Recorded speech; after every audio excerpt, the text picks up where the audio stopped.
Bom, nessa parte 3, dessa sequência de 3 vídeos sobre o papel da China na economia mundial, eu gostaria de chamar a atenção para a importância que a China tem dentro dessa nova economia.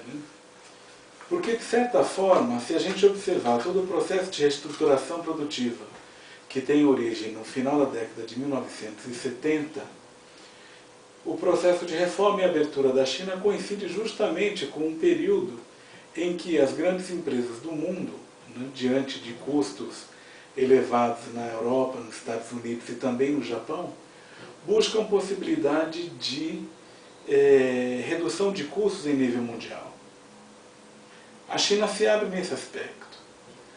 Só um detalhe sobre esse processo de abertura em nível mundial é que o FMI, o Banco Mundial, as instituições de Washington, elas forçam todo esse processo de abertura comercial no mundo inteiro para que as empresas multinacionais possam oferir lucro, tanto com baixo salário, como acesso à fonte de matérias-primas, acesso à fonte a mercados antes fechados, acesso a juro mais barato, acesso à taxa de câmbio mais barata.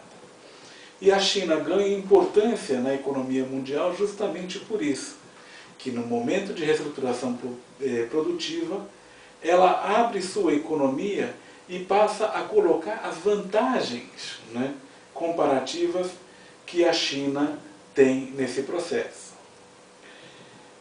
Dentre as características dessa reestruturação produtiva, talvez o aspecto mais evidente seria a questão da terceirização, ou seja, a fragmentação dos processos de produção em nível mundial, criando cadeias de produção. E o outro lado também diz respeito à deslocalização produtiva, ou seja, uma empresa norte-americana fechar uma planta no estado da Virgínia e abrir, por exemplo, no Brasil, ou abrir em outro país subdesenvolvido ou em desenvolvimento, como no caso a China. Então, quando a China se abre, ela oferece para as empresas internacionais coisas que são importantes. A primeira questão que merece comentário: o câmbio na China. O câmbio na China sempre foi bastante desvalorizado. Hoje, depois de verificar uma forte valorização do yuan, ainda assim são necessários 6 yuans para comprar $1. E seriam necessários mais ou menos 3 yuans para comprar R$1. Então, essa questão é importante, não apenas pela cotação em si, mas pelos preços relativos que indicam essa cotação. Então, por exemplo, eu havia falado no momento anterior a passagem de ônibus, mas eu poderia pensar, por exemplo, numa garrafinha de água. Enquanto essa garrafa de água está no mercado aqui no Brasil por R$1,50, aproximadamente $75, uma mesma garrafinha de água está colocada no mercado por aproximadamente 30 centavos de dólar. É uma diferença muito grande se você for colocar esse custo de vida na conta dos produtos. Uma outra questão importante são salários baixos. Eu acho que todo mundo sempre ressalta essa questão do salário baixo quando se fala da economia chinesa. Esses salários são baixos, mas salário baixo por salário baixo. Os salários do Vietnã, da Índia, de Bangladesh, da Etiópia são mais baratos do que o salário da China, por exemplo. Mas ainda assim, esses países não absorveram a quantidade de capital que a China absorveu nos últimos 30 anos. Um parêntesezinho que merece consideração. Nesse período de valorização do yuan frente ao dólar, e também pelo crescimento econômico interno, pelo aumento do poder de compra do chinês, pelo aumento dos salários dos chineses, A CEPAL divulgou um documento em junho do ano passado em que chama a atenção ao fato de que o salário mexicano médio, né, já é igual ao salário do chinês médio. Né? Então essa é uma notícia preocupante, né? Por exemplo, né, para o próprio mexicano, né, já que o seu salário está sendo cortado para fazer frente à concorrência chinesa. Uma outra coisa interessante, né, que coloca a China dentro dessa cadeia produtiva é algo que as pessoas não consideram quando pensam em China, né? Escala de produção.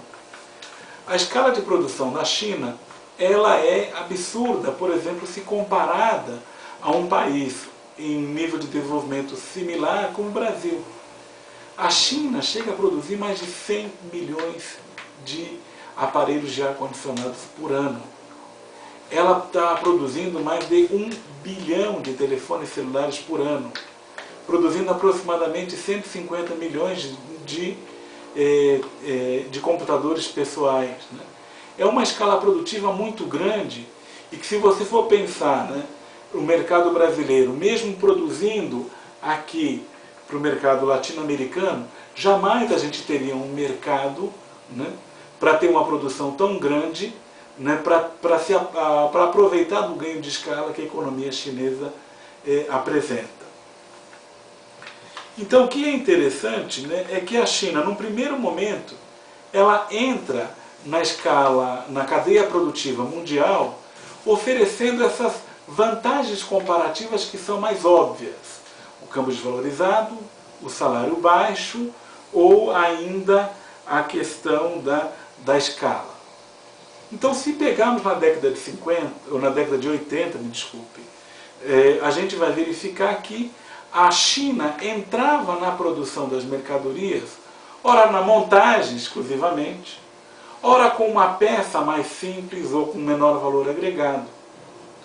O que chama a atenção, né, ao longo desse período é que a China deixa, por exemplo, de ser só um espaço de montagem, deixa de ser o espaço que vai produzir a peça com menor capacidade e com maior valor agregado e com menor complexidade tecnológica, e ela passa, por exemplo, a produzir módulos inteiros, né, para câmaras de celular, para equipamentos de informática, equipamentos de telecomunicações, automóveis, e a China alcança, por exemplo, o status, né, de ser uma subcontratadora. O que é essa subcontratadora? É a empresa que pega, a partir de um protótipo, ela vai entregar para a empresa que contrata um produto acabado, em que no final do processo você vai colocar a brand name, você vai colocar a marca famosa de aceitação mundial naquele produto feito integralmente por uma empresa chinesa. Então, é interessante observar, né, como que a China ela sobe nessa escala de valor. Isso impacta, por exemplo, na questão do comércio internacional. A China é uma grande exportadora em nível internacional? De fato é. Né? É uma grande importadora no comércio internacional? É uma grande importadora. Nunca apresentou, por exemplo, desníveis tão grandes no comércio internacional como o Japão e Coreia do Sul apresentaram, por exemplo, na década de 90. Mas uma coisa chama a atenção. Né? Pelo fato da China estar dentro dessas cadeias produtivas, o que a gente pode ver é que a China ela tem uma grande importação e muitas vezes concentrada em empresas multinacionais. Então as empresas multinacionais são grandes importadoras e também são grandes exportadoras. Porque você vai perguntar quem que vai definir, por exemplo, onde produzir uma câmera Sony, né, ou um notebook da HP. Quem vai determinar isso não é a China. Não é a filial do Brasil dessas empresas que vai determinar. Fundamentalmente, quem vai determinar é a matriz que pode estar em Tóquio ou na Califórnia, que vai determinar onde que ela vai produzir para ter, né, a melhor relação custo-benefício e onde ela pode oferir a maior lucratividade. Então a China, ela entra no mundo, né, com essa enorme exportação, mas é uma exportação que muitas vezes está colocado dentro de cadeias produtivas internacionais. Por exemplo, qual que é o valor de um iPad, né, agregado dentro da economia chinesa? Há mais ou menos uns 6, 7% do valor de um iPad. Né? Porque a maior parte do valor, ou grande parte do valor, é realizada no mercado de consumo, mas também os componentes desse iPad, eles são produzidos na Alemanha, Coreia do Sul, Japão, Estados Unidos, em países, né, de alta tecnologia, e que isso é apenas montado, por exemplo, na China, né, pela Foxconn. Um outro aspecto que eu gostaria de chamar a atenção é justamente pelo fato de que a China não se contenta de ser subcontratadora. Ela tem um processo de incorporação de tecnologia muito forte. A China hoje forma aproximadamente 1 milhão de engenheiros por ano. Por mais que você possa duvidar da capacidade de metade desses engenheiros, você tem a outra metade com a capacitação, com uma grande capacitação, e que pode incorporar tecnologia e que pode desenvolver tecnologia. A China, ela tem centros nacionais de tecnologia, né? Não é à toa que a China, por exemplo, já colocou uma própria estação espacial com tecnologia própria, além de mandar gente para o espaço. Né? Então são aspectos, né, da China, né, que a gente vai cada vez mais esquecendo aquela China do custo baixo, do produto mal acabado, do produto de quinta categoria, e cada vez mais a gente vai ver a China atuando em segmentos mais importantes ou de maior valor agregado. Né? Não apenas as subsidiárias de empresas multinacionais, mas também empresas chinesas que cada vez mais buscam o exterior, né? Comprando marcas no exterior ou ganhando mercado no exterior. Nisso, né, já para concluir essa apresentação, faz lembrar, por exemplo, de uma outra questão. Né? A China, como um grande exportador em nível mundial, como um grande absorvedor de capital estrangeiro, a China hoje tem uma reserva internacional de aproximadamente 3 trilhões de dólares. Por um lado, isso ajuda a sustentar o dólar em nível internacional. Porque seria absurdo, por exemplo, imaginar uma venda desenfreada de títulos norte-americanos. Né? E isso desabaria não só o dólar, mas desabaria grande parte da economia norte-americana. Há uma certa simbiose entre as economias chinesa e norte-americana. Mas um aspecto que vale a pena considerar é justamente que essas reservas não estão apenas ajudando a financiar o déficit norte-americano. Né? A China cada vez mais é um exportador de capital, né? Ele passa a ser um grande investidor, né, na América Latina, no Sudeste Asiático e na África, e cada vez mais esses fluxos de investimentos da China acabam tendo um impacto positivo, né, para as economias subdesenvolvidas. Né? No caso brasileiro, né, a China é o maior parceiro comercial. Eu acho que sem a demanda chinesa a gente já teria entrado numa crise cambial já há bastante tempo. Né? Muito da estabilidade que a gente tem decorre dessa demanda chinesa por soja, petróleo, minério de ferro e proteína animal. Mas, por outro lado, a China também vem se mostrando um grande investidor no Brasil. Num primeiro momento, financiando a Petrobras, né?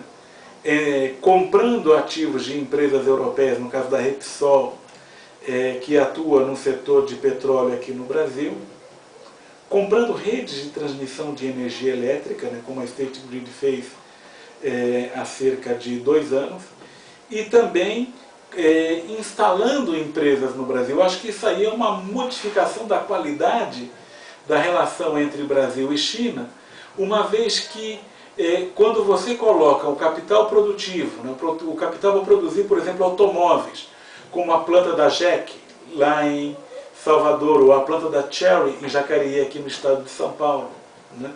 Ou indústrias de máquina pesada, por exemplo, como a Sany, aqui no estado de São Paulo, ou a produção de outros bens de consumo aqui, como por exemplo na área de telecomunicações com a ZTE e a Huawei, talvez você possa reverter esse comércio, né, ou melhorar a qualidade desse comércio, né?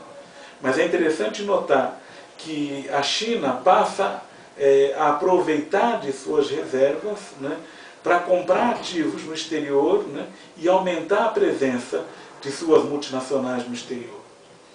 Eu gostaria de concluir, né, dizendo que há muito mais para a gente estudar, pesquisar, né, de fazer cortes, por exemplo, na experiência chinesa, ou na relação entre o Brasil e a China, né, analisar, por exemplo, a característica desse investimento, né, dissecar, por exemplo, o comércio internacional e verificar que, apesar do impacto que causa, por exemplo, a importação chinesa de calçados e têxteis e confecções, né, é interessante notar que a pauta de exportação chinesa se encaixa em muito naquilo que são as cadeias produtivas locais, já que na prática, né, quem exporta bens industrializados aqui no Brasil não são empresas brasileiras, mas fundamentalmente empresas multinacionais que atuam aqui no mercado brasileiro, né. Eu me despeço de vocês agradecendo a atenção, né. Eu creio que nós teremos a oportunidade de conversar a semana que vem, né, cumprimentando mais uma vez o professor Marcos Fábio pela iniciativa, né, e me colocando à disposição de vocês para a gente continuar a nossa colaboração. Um grande abraço, boa tarde, tudo de bom!